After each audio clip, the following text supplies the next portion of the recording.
welcome to Off the Page. I'm Leslie Choice, and my guest today is Jim Carroll. He's been writing about the internet for quite a long while now. He has a new book called Lightbulbs to Yottabits. Welcome to the show. Thank you.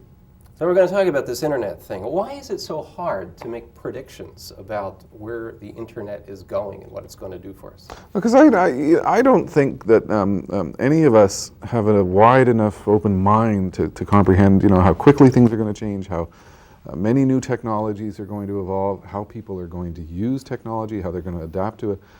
Nobody really has a good track record of predicting the future exactly. I think it was a guy in the U.S. Patent Office back in 1890 commented that everything that could ever be invented has been invented. I mean, we look back at that now, extremely silly statement. There's just too many factors that can play into it here that we can't be for sure what's going on, but can make some rough guesses.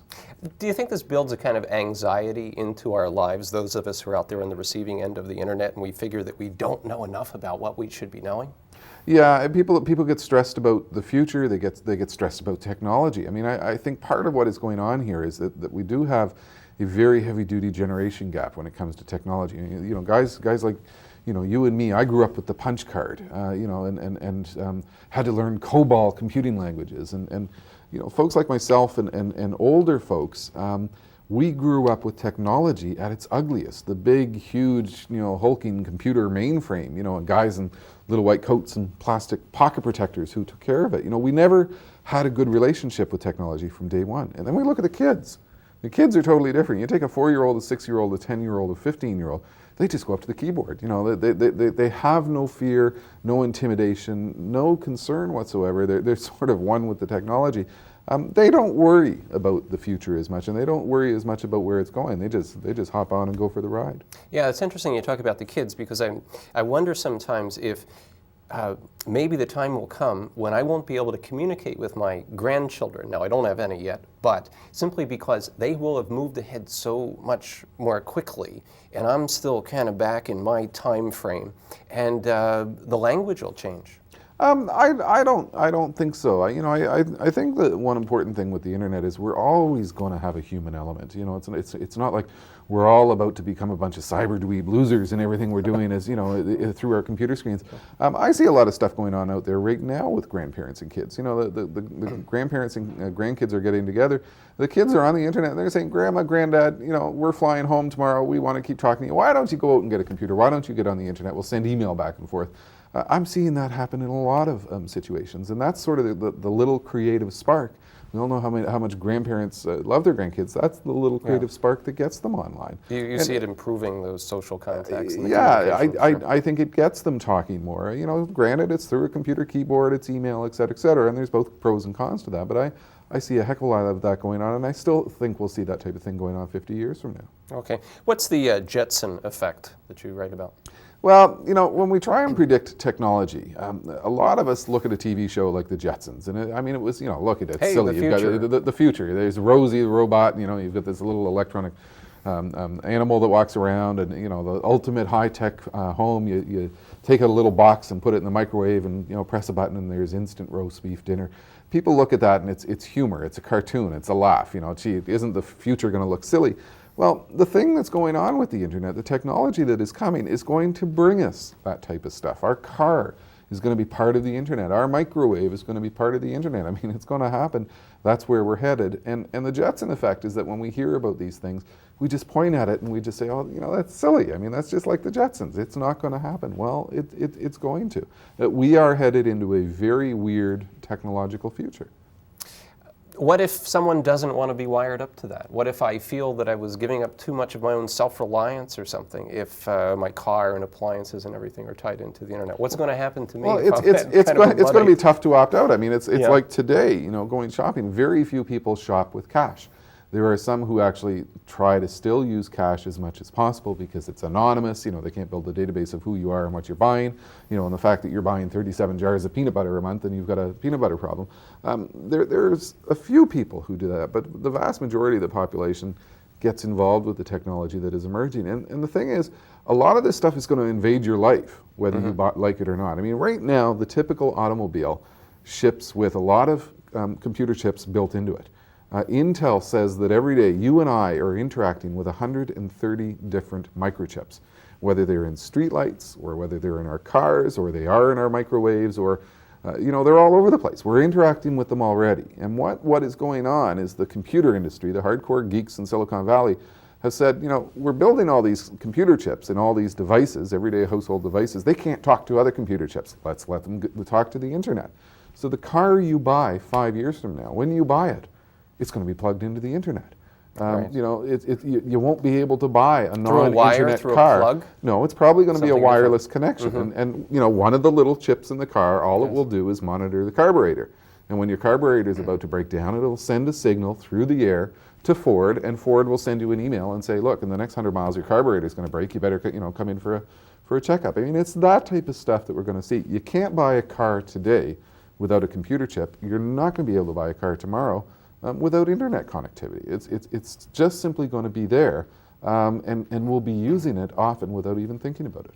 And it's going to be good for us. We're going to have... Well, there's obviously a good side and a bad side to every technology. I think that the biggest downside to all of this is that the corporate world, I mean, it's going to provide us a lot of opportunity and efficiencies and stuff, but the corporate world looks at this as this huge privacy grab. Let's build a big database on Jim Carroll to see how many jars of peanut butter he buys a month. Yes. And, to see what he likes to do and where he likes to go. There is the big brother concern, that maybe this is going to lead to an invasion of privacy. We're going to lose all privacy.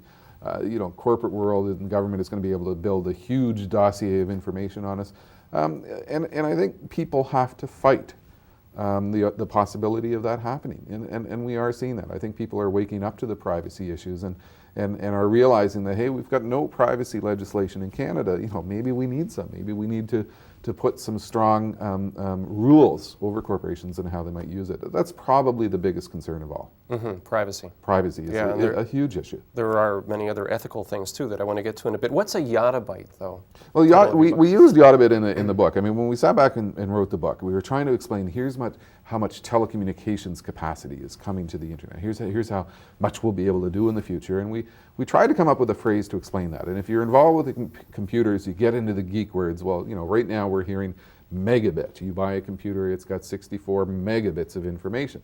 Bigger than a megabit is a gigabit, and after that is a terabit. Well, we just kept on looking up the line to find the biggest one and came up with the Yottabit. And it's something like... Why do I need one? How big is it? And why do I need it? It's not that you need one. It's that the world is going to have one. The world is going to have this absolutely massive telecommunications capability within the next 20 years. And it's remarkable to try and understand how big a capacity it's going to be. What's going on right now in the research labs is the guys who have built optical fiber, companies like Nortel.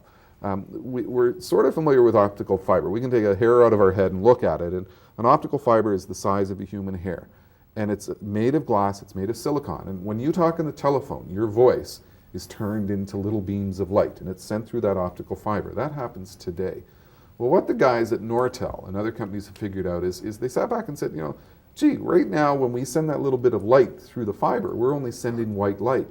Why not send blue light? Why not send yellow light? Why not send red light? Why not send a whole bunch of colors all at once? There's infinite colors in the spectrum. So they figured out how to do that.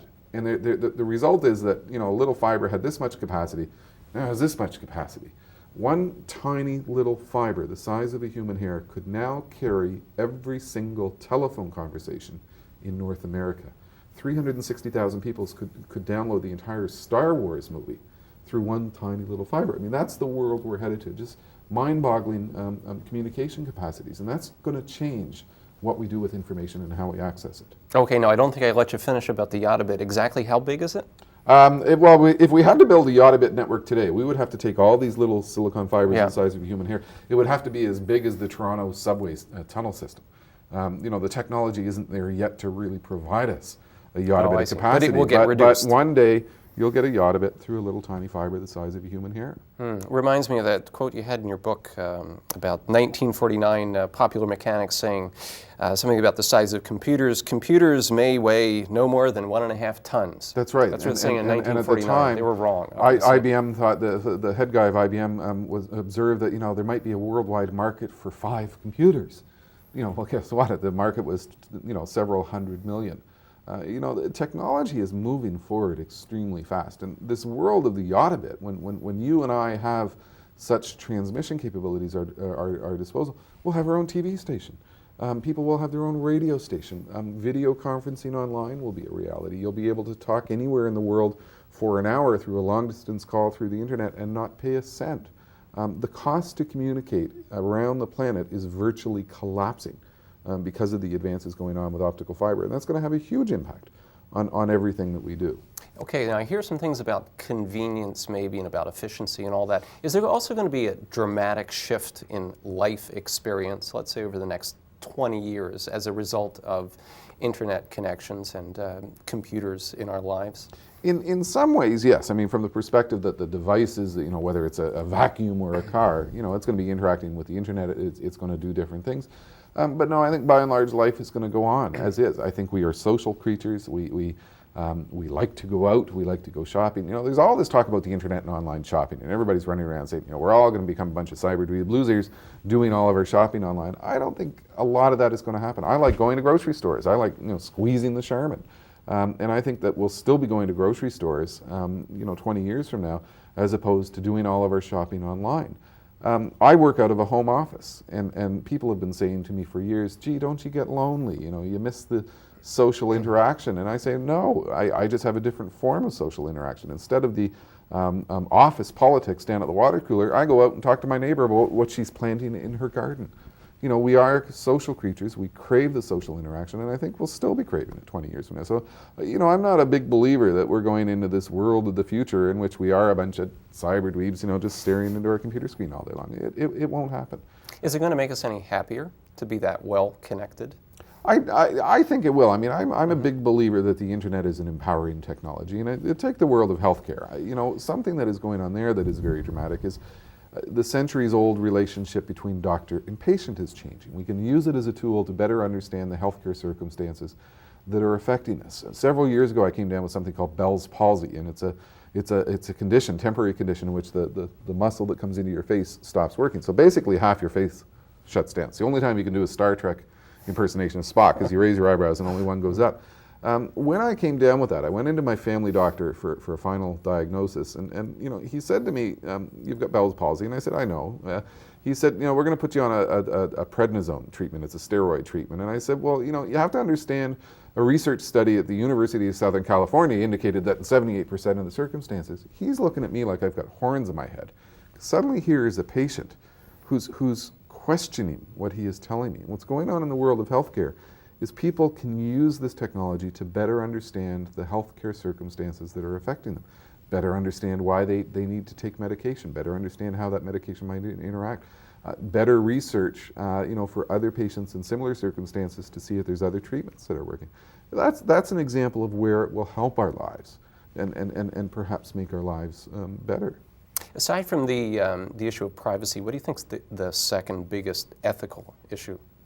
I think there's a huge ethical issue in that people, particularly kids, are growing up that they don't appreciate the concept of intellectual property. Big problem on the internet right now is something called MP3 and kids stealing music. They kind of go, aha. It doesn't feel like stealing. It doesn't feel like stealing, and it is. I mean, the person who owns the song, created the song, owns that song, and when a kid downloads it off the internet, it is a form of theft, and kids don't think like that. And I think we do run the risk of raising an entire generation that doesn't have the respect for certain things, that we did. I still go out and buy CDs, even though I'm into this thing called MP3, and I think I will for a long time, because I don't want to do that type of theft. I could also imagine the headlines, if I were ever busted for it. I think there's issues like that. We do need to sort of collectively apply some morals to our younger people as they're growing up with this tool. Okay, we're going to take a short break right now. My guest is Jim Carroll. We're talking about the internet, and we'll be right back after this.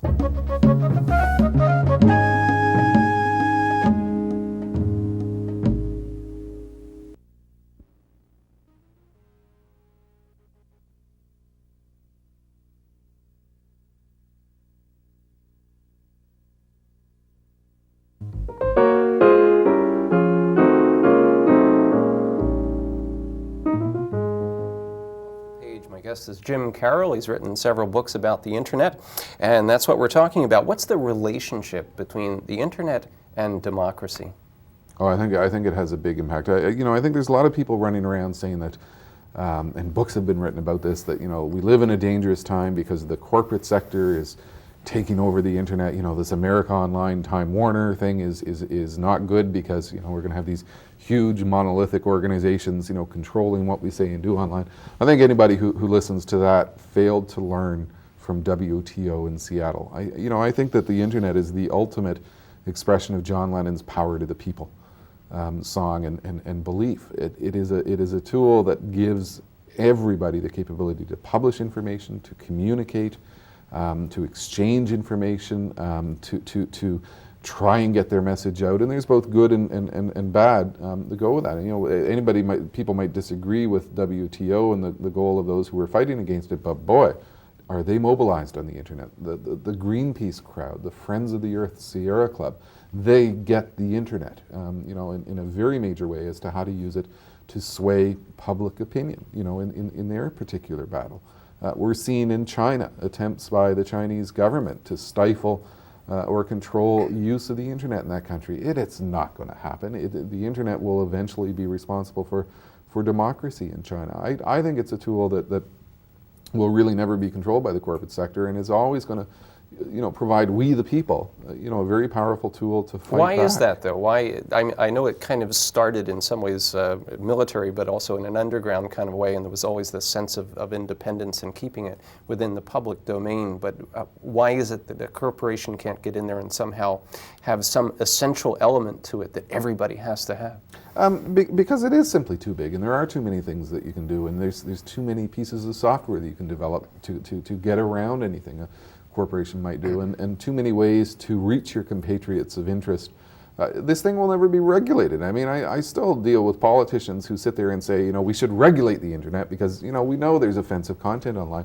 And I always look at them and say, great, let's pass a law that says, we're going to regulate the internet in Canada. Let's pass a second law at the same time that says it's going to be illegal for snow to fall in this country during the winter. You got as much likelihood of making either of those work. It is impossible to control the flow of information through this thing. Particularly, sometimes the results get terribly silly. The U.S. government sat back and said it will be illegal for this fellow who developed an encryption code. It's special software which would take your document and turn it into something that you would need a supercomputer or two to break into. So if you wanted to send secret information around, you would use this software. They said, we're not going to allow you to export that because we would view that as something that could be used by terrorists, et cetera, et cetera.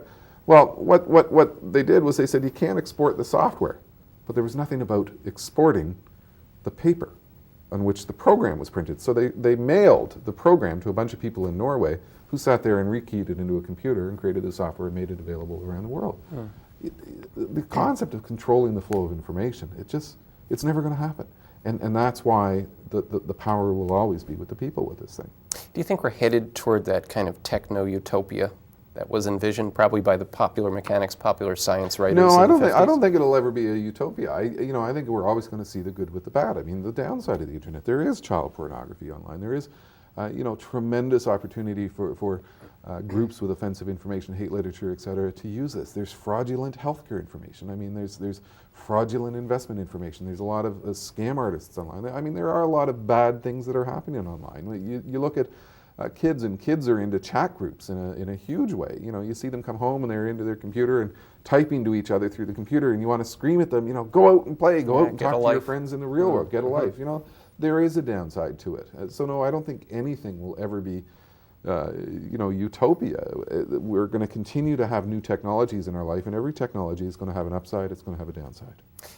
Computers are large now, and there's great volume of information, that sort of thing. Would you say that computers are now, that there are computers out there that are smarter than individual human beings? No, and artificial intelligence, I don't think that'll ever really come about. I think that we are something that is extremely unique, and there'll always so there's be no the scientists. comparison between the two. And the I don't think we'll ever see HAL from 2001. That degree of intelligence. But I think over time that these things will we'll learn more about how we act and what we do, and the fact that we like to read certain books, and we'll go to the library website and it will come back and suggest a list of books that sort of relate to the books that we're interested in, because it's learned a little bit about us. I think we'll see that type of thing, but sort of a HAL from 2001, I don't think we'll ever see that. What about the negative psychological effects as we become, not everybody, but as we become more and more wired into this? What are the kind of addictions? What are the kind of psychological problems that might arise from just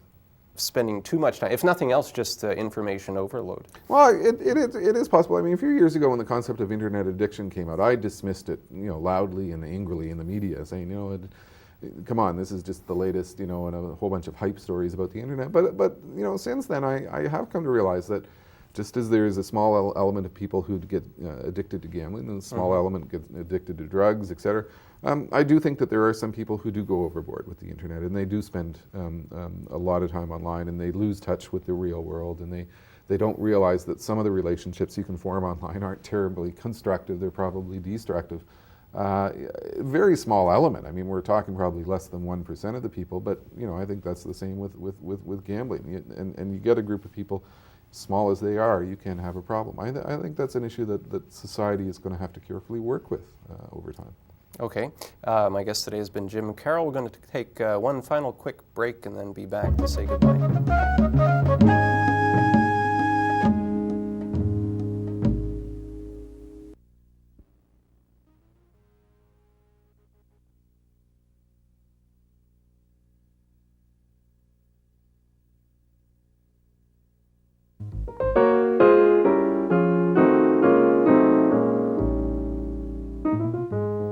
My guest today is Jim Carroll. Jim, I was thinking about this rate of technological change. In reading through various books, I hear about the thousands of years before fires developed, and then another 1,000 in the wheel, and then hundreds and hundreds in the Gutenberg press and that sort of thing. And it keeps accelerating and accelerating.